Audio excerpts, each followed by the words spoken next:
Well, every Sunday, Pat Sullivan from Sullivan Hardware and Garden, gives us great advice for do-it-yourself home improvement projects. Today, he's talking about what you can and cannot do right now to get ready for spring.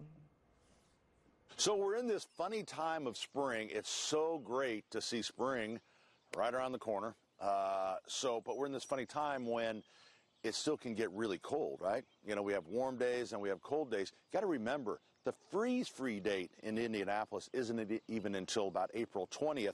The frost-free then isn't until May.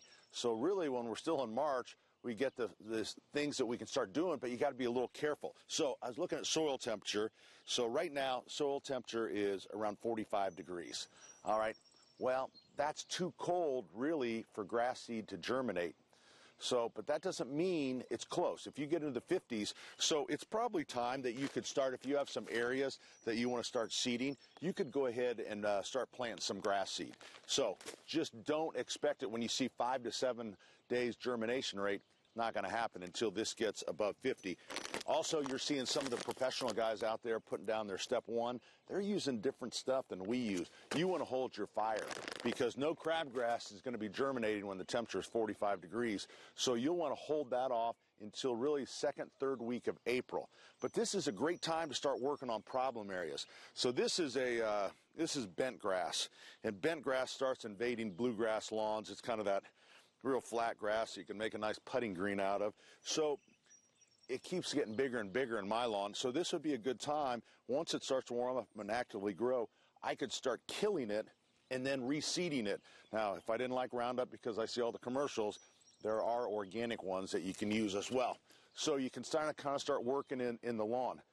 The pansies, everybody's anxious to get something going in flowers, but you got to remember, if I took pansies and put them in the ground, I could get a hard freeze and it'll kill them.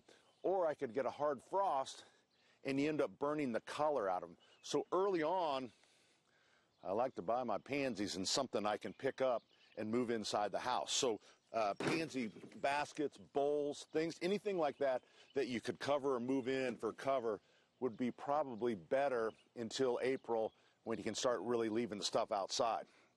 So you can still do some pruning. Rose bushes back here, you can kind of see this rose bush. It's time you can trim those off. Now you can look at these right here.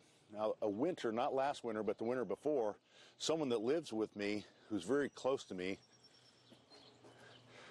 my wife, cut those back in the fall. So you can see what happened. They died all the way back. This one right here, because it was getting a little bit of heat from the foundation, survived. Right now is the time to go ahead and cut them back, put a little fertilizer on them. Now you might ask, did Beth not watch your videos? It's like I said, honey, you did it just right. Okay, so also pruning, there's certain things. Rule of thumb, if it blooms after June the 30th, you can go ahead and prune back in the spring. If it blooms before June the 30th, you trim it after it blooms. This is a paniculata hydrangea, so it would be a good idea. I can lower these down 2 or 3 foot or whatever I want. So there's plenty to do in the spring because the warm temperature is only going to get better from here.